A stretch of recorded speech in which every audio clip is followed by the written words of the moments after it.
প্রবাসীদের জীবন এমনিই অনেক কষ্টের।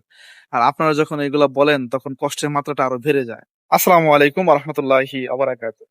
মানুষকে তুচ্ছ তাচ্ছিল্য করে কথা বলা কখনোই একজন ভালো মানুষের কাজ তো হতেই পারে না। ভালো একজন মুসলমানের জন্য তো এটা বিরাট বড় একটা গুনাহ কাজ। দেখেন, পৃথিবীর প্রত্যেকটা মানুষই যার যার জায়গায় সম্মান পাওয়ার যোগ্য। সে যত ছোট কাজই করুক না কেন, মানে যত ছোট কাজই হোক, সেটা যদি হালাল হয়, সেটা যদি ভালো কাজ হয়, সেটা যদি বৈধ হয়, সমস্যা কিছু নাই। এই বিষয়টা কেন বলতেছি ভাই, দুঃখ লাগে। আমি তো একজন প্রবাসী, গত 1 যুগ ধরে আমি সিঙ্গাপুর থাকি। আমার কাছে খুব খুব খারাপ লাগে যখন দেখি বাংলাদেশের বিভিন্ন শ্রেণী মানুষ, হ্যাঁ, তারা প্রবাসীদেরকে নিয়ে নানান রকম মন্তব্য করে, বিদেশি কামলা, হ্যান ত্যান, অনেক ছোট করে কথা বলে। দেখেন, পৃথিবীর প্রত্যেকটা মানুষই কামলা।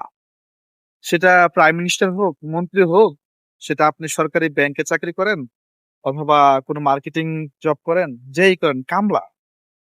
বিষয়টা হচ্ছে কি, যে আপনি যদি শুদ্ধ ভাষায় বলেন, হ্যাঁ, যে ভাই আমি জব করি, আমি চাকরি করি, এটি শুদ্ধ ভাষায় বলা হয়।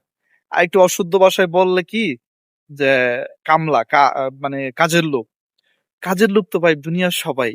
কে কার মালিক ভাই?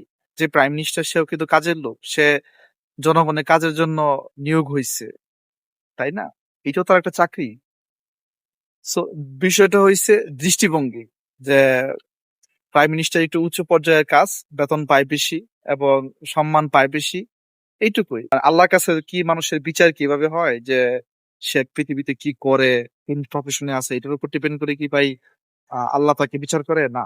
তার তাকওয়া, তার ভিতরে ঈমান, একমাত্র শুধুমাত্র আল্লাহর কাছে যদি কোনো প্রায়োরিটি থেকে থাকে, সেটা হচ্ছে মানুষের ঈমান, তাকওয়া, আল্লাহ ভীতি। এটাই আল্লাহ কাউন্টিং করে এবং এটার বেসিসেই কিন্তু আল্লাহ সুবহানাহু ওয়া তাআলা মানুষের মর্যাদা নির্ধারণ করে। বাংলাদেশের প্রবাসীরা বাংলাদেশের অর্থনীতির জন্য খুবই খুবই গুরুত্বপূর্ণ। বাংলাদেশে যারা ব্যাংকে আছেন, যারা বাংলাদেশে বিভিন্ন প্রফেশনে আছেন, আমি যাদেরকে ছোট করতেছি না বা বলতেছি না তাদের কোনো অবদান নাই। তারাও আলহামদুলিল্লাহ বাংলাদেশের জন্য বেশ গুরুত্বপূর্ণ। কিন্তু আমি বলতেছি, বাংলাদেশের অর্থনীতি যদি আপনি বর্তমানে যদি বলেন সচল কাদের জন্য, তাহলে কিন্তু ভাই ঘুরে ফিরে ওই প্রবাসীদের নামটাই কিন্তু এসে যায়। আমাদের জন্য বড় সম্বল। এটা ছাড়া বাংলাদেশ এখন বর্তমানে একদম, মানে পুরা প্রতিবন্ধী। ঠিক আছে? সো প্রতিবন্ধী মানুষ চলতে পারবে, কিন্তু তার কষ্ট হবে না? কষ্ট হবে। বাংলাদেশেও চলতে পারবে না তা না, কিন্তু কষ্ট হবে ভাই।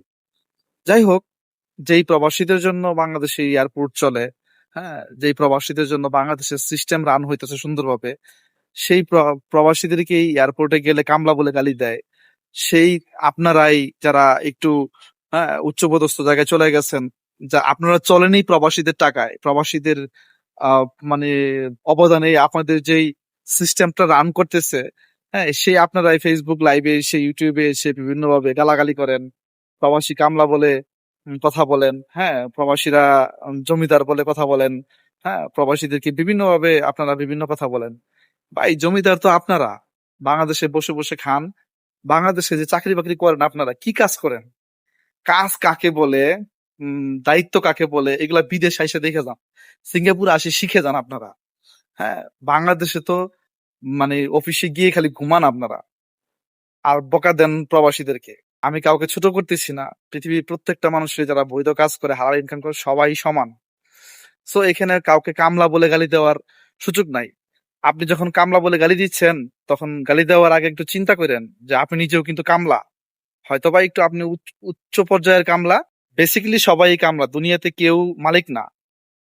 পৃথিবীর কোন সম্পত্তির মালিক কেউই পার্মানেন্ট না। আশা করতেছি প্রবাসীদেরকে নিয়ে কথা বলার আগে একটু সম্মান দিয়ে কথা বলবেন, একটু ভেবেচিন্তে কথা বলবেন। কারণ প্রবাসীদের জীবন এমনিই অনেক কষ্টের।